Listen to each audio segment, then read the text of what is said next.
Hi there, I'm Vincent Boss and I provide dating and self-improvement advice. And in today's podcast, we're going to be discussing how to get your ex back after begging and pleading. I provide audio coaching for breakup recovery, trying to get an ex back, attracting someone new, and life coaching. Visit www.dateme.tips for more details. Please check your spam and junk folders if you are expecting an email from me. So now let's get back into today's podcast, and today we are discussing how to get your ex back after begging and pleading. So if you have been dumped and want to try to get your ex back, one of the things you would have heard lots of people say is don't plead, don't beg. If you want to get your ex back, you can't be doing these things. But what if you've already done them? What if you've already begged and pleaded and now you're finding out that this probably wasn't the best move? In today's podcast, I'm going to be giving you 3 steps to follow if you've begged and pleaded your ex and now you want to change course and try and get them back a different way. So let's get straight into this. And point number 1 is stop. Now, this might sound obvious, but sometimes people perpetuate begging and pleading without really understanding that is exactly what they're doing. And what I mean by this is that if you've begged and pleaded with your ex to come back towards you and now you're realizing that this perhaps wasn't the best move and you want to change tact, you want to change course, and you're looking for steps of what to do, it's so important that you just stop. Because what some people will do is actually try to reach out to their ex again and say, I'm sorry for hassling you. I'm sorry for over-texting you. I'm sorry for all of those missed calls. I'm sorry for knocking on your door. Yes, it was me if you wondered. If you saw me on your CCTV, yes, that's why I was trying to get you back and, it was a mistake and I'm sorry I'm going to leave you be now. All of those things actually do happen. You will have people in a position who are begging and pleading. They're not getting the results that they hope for. They recognize or find out that this wasn't the best move. They want to try something new. When they find out that begging and pleading needs to be stopped, instead of literally stopping, sometimes people will actually then want to apologize for the begging and pleading. And unfortunately, that constitutes as begging and pleading, because in a sense, you're now begging and pleading for forgiveness for begging and pleading momentarily ago. So you can see how this can become a loop, a negative cycle, a situation where you're still not stopping, but you need to stop now. So if you feel that you've been over-texting your ex, and in most instances, that's any texting at all. It's not as if I would suggest that you can text your ex, but only once a day. Make sure you don't go 2, 3, 4 times. No. In most instances, I believe that if you've been dumped, you should never contact your ex again unless they contact you first. And that's the whole point of today's podcast, how to get your ex back after begging and pleading. If you are one of those people who have begged, who have pleaded, who have said to your ex, please, I'll do anything if you just come back to me. Please, I'm only half a person without you. If you've done these types of things, if you've been begging and saying that you're not good enough, if you've been pleading, if you've been pestering, if you've been annoying, if you've been doing these types of things, which also, by the way, counts as if you've wrote them a letter. Some people think, I didn't beg and I didn't plead. I didn't text my ex. I just wrote them a letter which was 17 pages long and posted it to them. Okay, that is the same. Once the dust has settled from a breakup, you need to implement my version of a no contact rule to give you that best possible chance of success. And if you're not familiar with my version of a rule, then please subscribe to my YouTube channel, check out the playlists that I have on my channel, including one which is called the no contact rule. And if you listen to that all the way through, you will be able to fully immerse yourself in my version of a rule and understand why I believe it will give you that best possible chance of success. That's what you need to be doing. Whether or not you're knocking on their door or whether you're writing them a long letter, once the breakup has been settled, the dust has settled, everything is clear, they do not want to continue in the relationship, you can't keep going. That doesn't mean that at the time of a breakup you can't say your piece. I've been very clear in previous podcasts in my belief that during the breakup you can say your piece. Now, that doesn't mean that you devalue yourself, but it does mean that you can explain why you don't think the relationship should end. It does include the fact that if you feel you need to apologise for something, this is the time to apologise.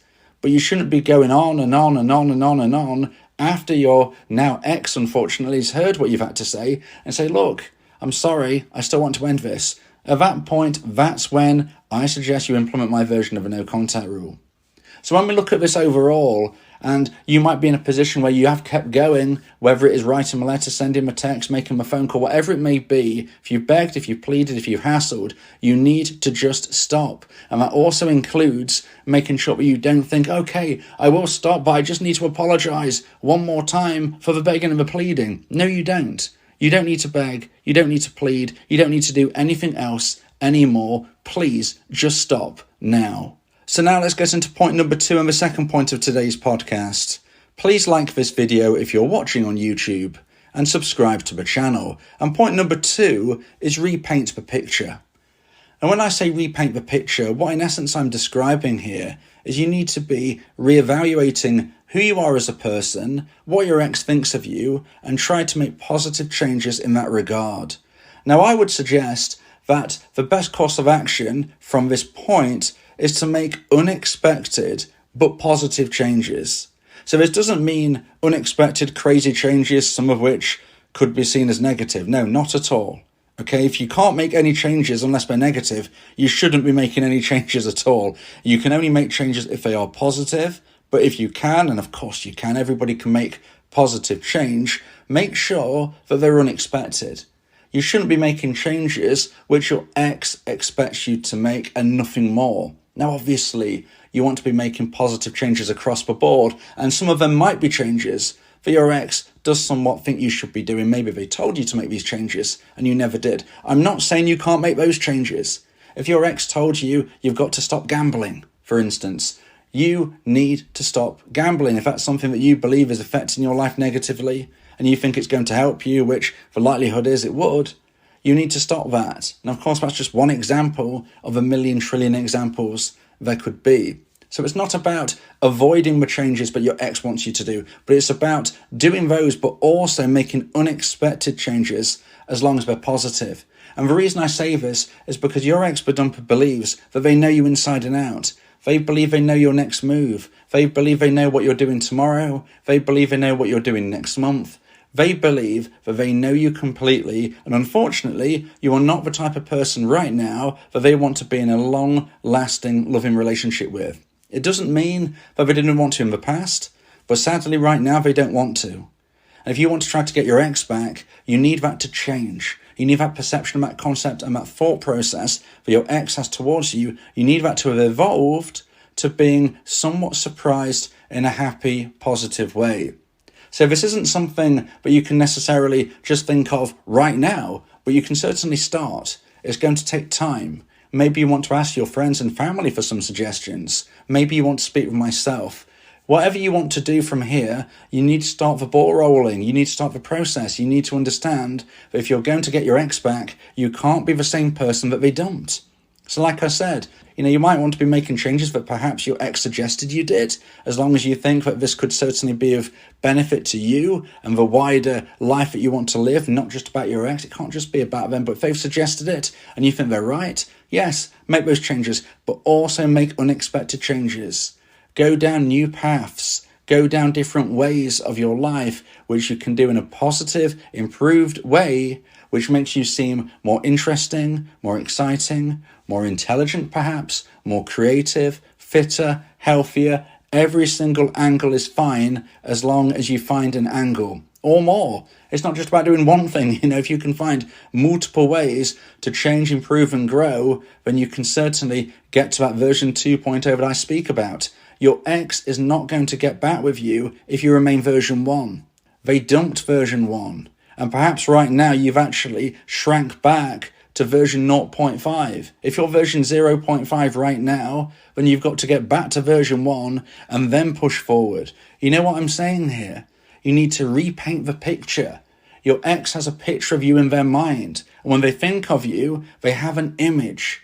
you need to repaint that picture in their mind in a positive way. And they will find out about this through various potential means, but certainly not you contacting your ex. That, of course, would not help you, unless you're in the very rare circumstances where you still have to interact. Perhaps you work together, perhaps you have children together, and therefore you might see one another still, and they might passively see those changes. Unless you're in those rare examples, your ex-bedumper will find out through other means, such as friends of friends, such as social media, or other ways that maybe perhaps me and you can speak about via my audio coaching service. Now, if you are somebody who wants support from me, if you want to try and increase the chance of one day getting your ex back, then you may want to consider my audio coaching service where me and you can speak one-on-one about your unique specific situation. Go to my website www.dateme.tips for more information about how I can become your coach and your teammate via my audio coaching service. So now let's get into point number 3 and the final point of today's podcast about how to get your ex back after begging and pleading. And point number 3 is don't trip up.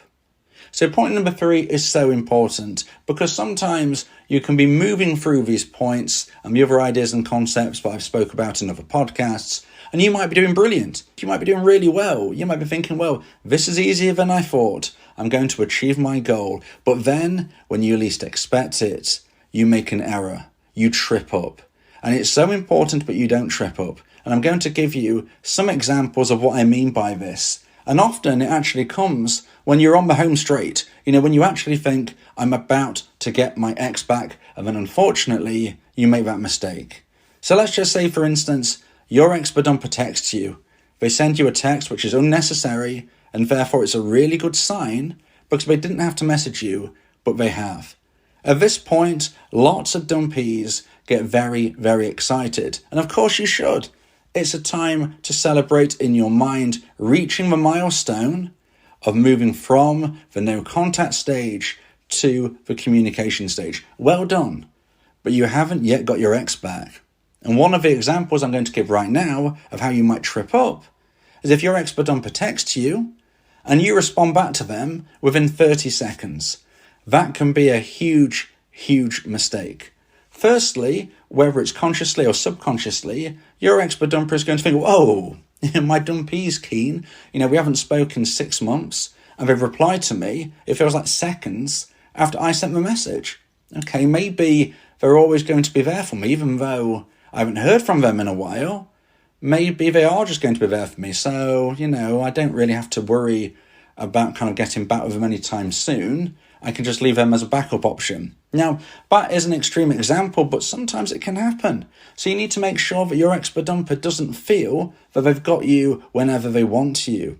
Now, I'm not saying that you should behave in a game-playing way and say, look, I'm not going to reply to my ex for 2 days. Okay, we're now in the year 2023. That's when I'm recording this podcast. Maybe you're going to be listening to this further into the future. But we're no longer in the year 2000. Communication is almost instant, if not always instant. And what I mean by this is that there's very little excuse as for why you wouldn't respond in a somewhat timely manner. You don't have to reply in 30 seconds. Like I said, that's a bad move. But if you respond in 2 days' time, it looks like you're playing games. Everybody has 30 seconds in their day to send a response. Not only might your ex actually know that you have read the message theoretically, because we now have read receipts and things such as that, but they know deep down that you could reply. So if you don't, it looks like you're playing games. It's not like the year 2000 where your ex may have texted you and perhaps legitimately it didn't actually come through for 3 days, because back then text messages were not reliable, especially when we got to periods of time such as like New Year's Eve or days when there was a lot of text being sent. Text messages could actually get lost, it seemed. This isn't the case now. A message, via an app in particular, is going to go through almost instantly, or as soon as you have an internet connection. It's not going to be the case where it gets lost. So if you get the message and you don't reply for a couple of days, it's not going to look good. And therefore I do suggest, as a dumpee, if you receive a text from your ex, you respond that same day. Now look, if they send you a text at 9 p.m. at night, then maybe you can leave it to the following day. That's understandable. But if you get a text message at 9 a.m., You need to be making sure that by the end of the day you've responded. And I would say respond within a few hours, especially, if you're busy, make sure you finish what you're doing. But if you're not busy, just be realistic about it. Imagine you've received a text from your friend. How long would you leave it? Maybe you'd leave it an hour or so. That's absolutely fine in this day and age.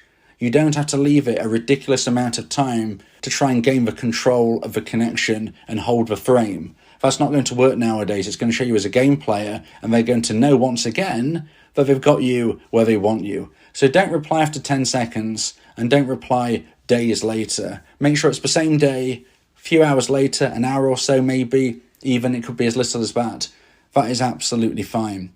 Now, there are other ways, but you might trip up, unfortunately. I'm going to give one more example today to try and help you avoid that potential situation. Let's just say, for instance, that you do meet up with your ex. Congratulations, you've moved from no contact to communication to meeting up. That is wonderful. The problem that some dumpees find at this point is that they then begin to start texting and definitely over-texting their ex at this stage. They think the job's done. It's not. Now, I'm not saying that after you've met one or two times, but you can't, for whatever reason, send the first message in a conversation. That is something which can naturally happen.